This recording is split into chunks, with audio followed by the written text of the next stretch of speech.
Récemment, un client est venu nous voir persuadé que comme dans son pays, le notaire s'occupait de tout. Il pensait qu'il suffisait de trouver le bien, d'aller chez le notaire et de signer.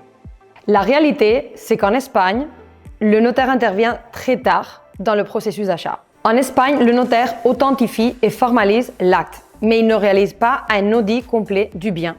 Il ne vérifie pas la faisabilité urbanistique, il ne négocie pas les contrats et il ne défend pas exclusivement l'acheteur dans l'opération. C'est pour ça que penser que le notaire s'en occupe mène souvent à des erreurs.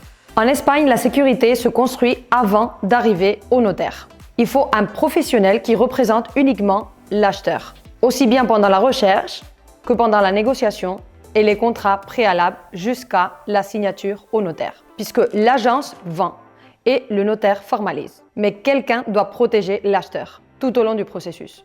Nous sommes intervenus avant que le client ne s'engage. Nous avons analysé la situation juridique et urbanistique du bien. Nous avons détecté des risques qui n'apparaissaient pas dans l'annonce et on a renégocié les conditions.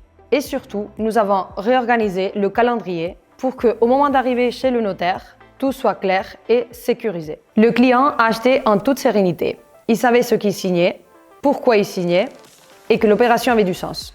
La signature chez le notaire a été juste une formalité et pas un moment de stress. En Espagne, le notaire ne remplace ni l'avocat ni le conseiller immobilier.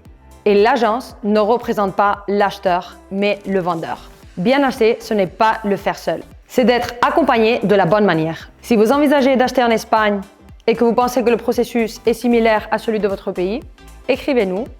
Nous vous expliquons comment cela fonctionne ici en Espagne avant que vous ne commettiez des erreurs difficiles à corriger par la suite.